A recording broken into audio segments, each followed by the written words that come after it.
Hey, what's going on, guys? It's Jack. Back again to bring you Mythic Sargeras, the first in the series with Mythic Goroth. For this fight, of course, we brought four healers, but you could really bring three if you were super worried about it. Having the immunities, just in general for your raid comp is going to be very nice, just for soaking up the Rain of Brimstone. This is the new mythic mechanic, and basically, you just have to soak the zone. You'll take a lot of damage, and usually we'll just have immunities going through this. More often than not, but I believe if you have about 3 people soaking it, you should be fine for the zones. There's 3 of the zones that you have to watch out for. If you are a Holy Priest, you can actually solo it with Guardian Spirit, and you can actually solo it twice. And what I mean by that is you're actually able to Guardian Spirit one person, and that, of course, will activate the Guardian Spirit on you. So you could put your Guardian Spirit on little Jimmy. Little Jimmy goes to point A, which has one of the Rain of Brimstones he can go stand in. You go to point B, you both soak it, you both live, and it'll pop both angels. So it's really nice if you're running short and you're just struggling to get people to be soaking up the Rain of Brimstones. Otherwise, you don't really have to sweat about it too much. The Infernal Burning, of course, is going to deal quite a bit of damage because it is popping the pillars that are coming out. So popping the pillars will deal damage. From just the Infernal Burnings, or if you have Crashing Comets that are hitting pillars, which you really don't want to do, then that'll also be dealing quite a bit of damage from the Infernal Spikes actually just popping. So definitely keep that in mind. Crashing Comets will start dealing a pretty hefty dot to people, so really got to make sure you're getting it out of the raid. Really want to make sure that you're not dealing any extra dots that you don't have to other people. So definitely keep that in mind. And of course, the Shattering Star is generally, like I said, going to be the time that you're going to be using your cooldowns.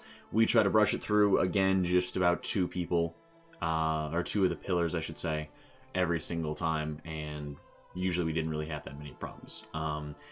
In general, I mean, the biggest frustration of this fight really is just the range on the tanks. It's really easy to lose range on the tanks, and the tanks will get chunked up quite a bit. So Deceiver's Grand Design is just a really nice trinket in general if you have it to be able to utilize.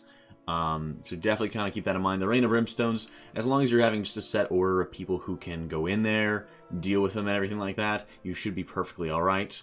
And even if you have to sacrifice, say, even a healer, it's not going to be the end of the world if you lose a healer, you sacrifice a healer just to get one of the Rain of Brimstone soaked up and stuff like that. It's one nice thing of having 4 healers is just you'll have some more as backup and stuff like that in case the worst does happen.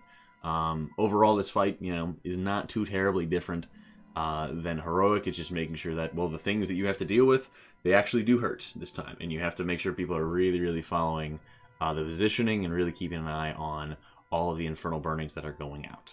For our cooldown order here, again, we were focusing primarily on just the Infernal Burnings, or if any of the stars were just crashing through multiple spikes and things like that. You really can just use CDs whenever, as long as you're always having them cycling through. I mean, the Shattering Stars, just in general, you're always going to be brushing them through probably 2 spikes, if not 3, because there are a lot of spikes that are out at a time. So make sure that you're trying to clip the cluster of spikes, because more often than not, what you'll find is that all the spikes kind of get clustered up together and around the same spot because they are spawning on people. So people are trying to reduce their movement, and they're trying to move as little as possible. So the spikes will come up, they'll move a little bit to the side, and keep on casting from there. So definitely try to make sure that you're clipping it from like one side of the clump or another, sort of like I guess you'd say like a tangent line. Making sure that you're brushing just past the big clump with your stars that are floating out. From there, of course, is making sure you have rotation for all the immunities for Rain of Brimstone. Again, really watching your feet here, because it's possible to be getting the spikes underneath your feet right after an Infernal Burning, or underneath your feet as you're soaking up Brimstones, all kinds of things like that. So definitely make sure you're watching your positioning. Really keep an eye on the tanks here, and you should be able to get the boss down no problem.